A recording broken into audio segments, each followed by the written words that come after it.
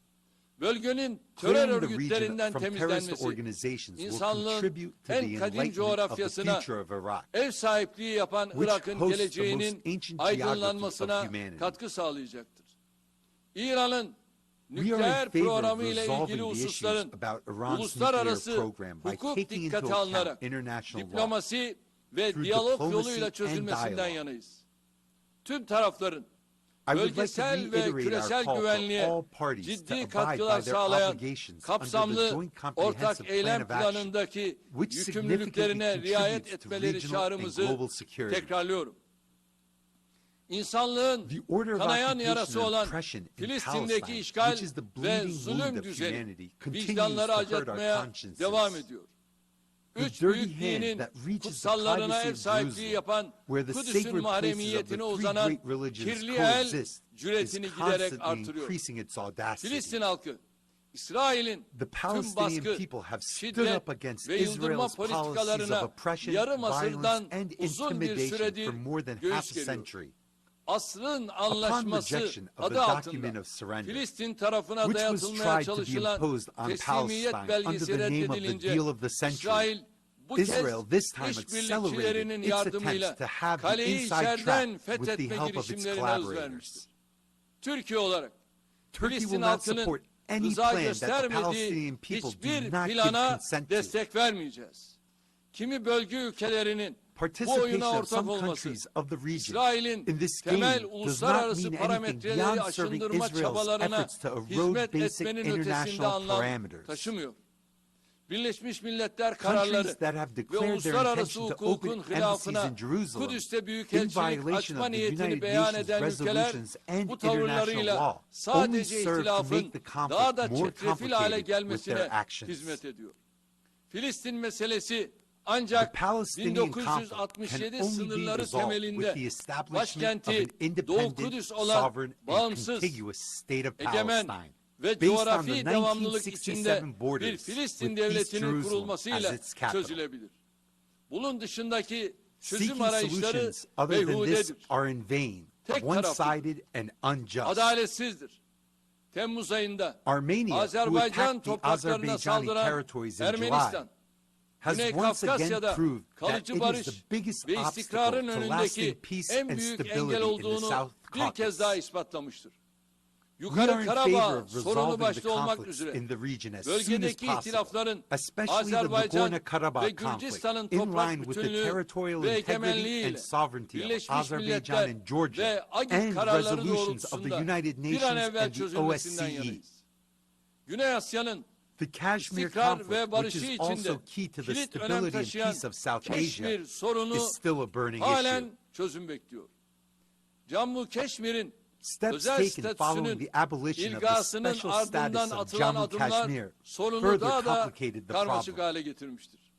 Bu meselenin We are in favor of diyalog solving this yoluyla issue through Birleşmiş dialogue Milletler kararları within the framework çerçevesinde of the United ve Nations özellikle resolutions Keşmir and halkının especially in beklentileri line with the doğrultusunda expectations of the people of çözülmesinden Kashmir. yanayız. Değerli delegeler, Distinguished Doğu delegates, Akdeniz'de bir süredir behind the yaşanan tensions gerilimin existing in gerisinde the Eastern Mediterranean for a kazanan while, hepsini there are alır countries acting anlayışıyla with the hareket eden understanding of winner ülkeler takes it bulunuyor. all. Ülkemizi dışlama The amaçlı futile steps to nafile exclude our adımların country have başarı no şansı chance of kesinlikle success. yoktur. Bizim We ne do Doğu not have Akdeniz'de designs on ne anyone de else's başka bir right, bölgede remedy, and kimsenin legitimate hakkında, interests, neither hukukunda, in the Eastern meşru Mediterranean çıkarlarında nor in gözümüz any other bulunmuyor. region. Ancak However, we cannot turn a blind eye on the violation of the rights of our country and the Turkish Cypriots and to the fact that our interests are being ignored. The reason for the problems existing in the region today is the one-sided steps taken by Greece and the Greek Cypriots since 2003 with maximalist demands. Turkey is a country that is compelled to shoulder the burden of any negative developments in the Eastern Mediterranean by itself. On the other hand, ignoring our country when it comes to natural resources in the region can be explained neither by wisdom and conscience nor by international law.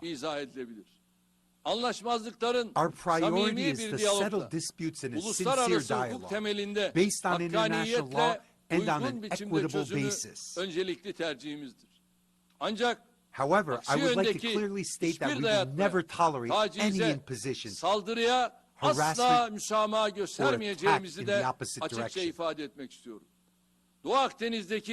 I would like to repeat here our call for establishing dialogue and cooperation between coastal countries of the Eastern Mediterranean. For this purpose, we would like to propose the convening of a regional conference, including Turkish Cypriots, in which the rights and interests of all the countries of the region are considered. One of the reasons for the crisis in the region is the absence of a fair, comprehensive, and permanent solution to the Cyprus issue during the negotiations that have been continuing intermittently since 1968.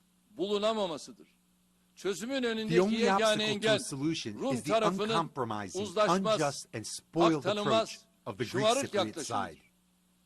Ignoring international agreements, the Greek Cypriot side aims to make the Turkish Cypriots a minority in their homeland, or even completely exclude them from the island. As a guarantor country, we have never left the Turkish Cypriot people alone in their rightful cause, and we will not leave them in the future. The solution to the Cyprus issue is possible only by accepting the fact that the Turkish Cypriot people are the co-owners of the island. We will support any solution that will permanently guarantee the security of the Turkish Cypriot people and their historical and political rights on the island. Distinguished delegates, this year marks the 75th anniversary of the atomic bombings of Hiroshima and Nagasaki. Disarmament is of vital importance for ensuring global peace and security. In contrast, the architecture of arms control has suffered significant damage in recent years. The international community must move forward on the basis of equality and justice in this regard, eliminating all weapons of mass destruction. Another important issue where we have an obligation to act together is climate change. We see how human interference in the balance of nature can lead to heavy costs. We must stop and reverse this bad course. As Turkey, we sincerely support the efforts in this struggle and fulfill our obligations, even though we have an almost negligible historical responsibility at this point. In the recent past, we hosted the conference of the parties to the United Nations Convention to combat desertification. We have conducted fruitful cooperation with many regions and countries, especially in Africa. We also undertook to host the 16th conference of the parties to the Convention on Biological Diversity to be held in 2022. And now I want to draw your attention to a problem that threatens humanity, but for some reason is considered invisible. Racism, xenophobia, Islamophobia, and hate speech have reached an alarming level. In the course of the pandemic, acts of violence against vulnerable people, especially migrants and asylum seekers, accelerated while xenophobia and racism increased. ön yargılardan ve Muslims are cehaletten most beslenen exposed bu to these dangerous tehlikeli tendencies eğilimlere fueled by en çok prejudice da and Müslümanlar ignorance. maruz kalıyor.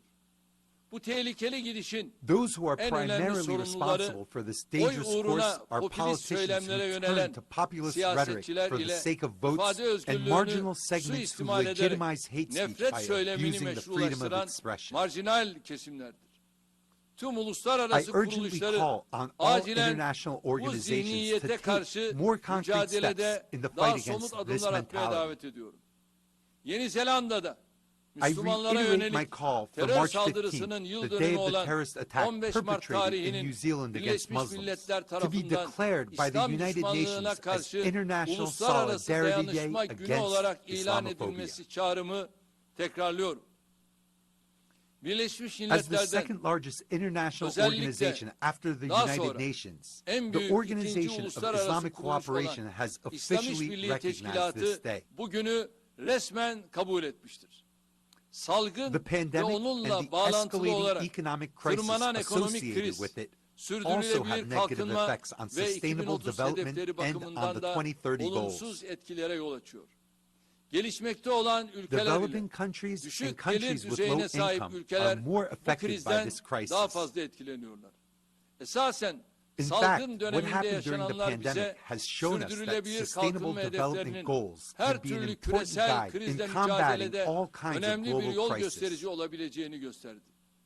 Krizden We çıkışın should also use the ekonomik transformative reçetelerini power of tasarlarken digitalization in dijitalleşmenin preparing dönüştürücü economic gücünden de prescriptions to survive the yararlanmalıyız. crisis. Birleşmiş We Milletler support Genel the United Sekreterinin Nations Secretary dijital General's işbirliği roadmap for haritasını digital destekliyoruz. cooperation. Küresel ve bölgesel We also meseleleri set the theme ele almak of the üzere first Antalya tasarladığımız Diplomacy Forum, ilk which we have Antalya designed to address Diplomasi global and regional Forumu'nun issues temasını da as diplomacy dijital in çağda the digital diplomasi age. olarak belirledik. Ayrıca en We az also gelişmiş host the ülkeler United için Nations Birleşmiş Technology Bank for Milletler the least developed Teknoloji countries. Bankası'na da ev sahipliği yapıyoruz. En doğudaki Avrupalı Being ve the en batıdaki easternmost Asyalı European olmak and üzere the westernmost her alanda Asian increases Türkiye'nin Turkey's özgül specifically in ağırlığını all areas. artırdığımızı bilmeniz lazım. Tarihin With our sarkacının Asia New yeniden Initiative, Asya'ya doğru we will kaydığı bu give our dönemde relations a new dynamism. yeniden In our Asya current time, when the girişimimizle pendulum of history ilişkilerimize is shifting yeni again bir towards dinamizm Asia, kazandıracağız. Coğrafi we have also yakınlığımızı gained perçinleyen significant momentum in beşeri our ve relations tarihi with Africa, bağlara sahip with which olduğumuz we have Afrika humanitarian ile and historical ilişkilerimizde ties de connecting ciddi our ivme close yakaladık. geographies. Önümüzdeki yıl Türkiye'de We plan düzenlemek to implement istediğimiz projects aimed at Türkiye strengthening Afrika Africa's Birliği capacity at Ortaklık the Zirvesi'nin third Turkey-African üçüncüsünün Union de Partnership Summit Afrika'nın that we kapasitesini intend to hold in Turkey güçlendirmeyi next year. amaçlayan projeleri hayata geçirmeyi planlıyoruz. Sözlerime son verirken As I conclude my içinden remarks, geçtiğimiz I would like to bu say that our hassas strong dönemde support for çok taraflılığa multilateralism verdiğimiz will continue güçlü during the desteğin sensitive süreceğini period we are passing belirtmek through. istiyorum. Salgına karşı We must of elbette course mesafeyi keep our korumalıyız. distance from the pandemic, Ancak but we must uluslararası also toplumu close ranks tehdit in eden our joint tüm struggle and imkanlara karşı cooperation against ortaklaşa all the mücadele challenges that ve threaten the işbirliğinde international community. safları sıklaştırmak mecburiyetindeyiz.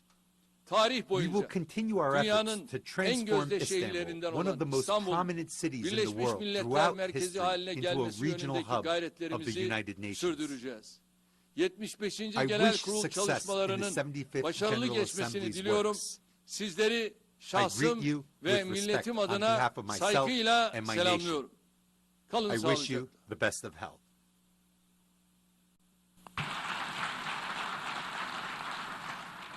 On behalf of the General Assembly, I wish to thank the President of the Republic of Turkey for the statement just made. I now give the floor to the distinguished representative of China to introduce an address by the head of state.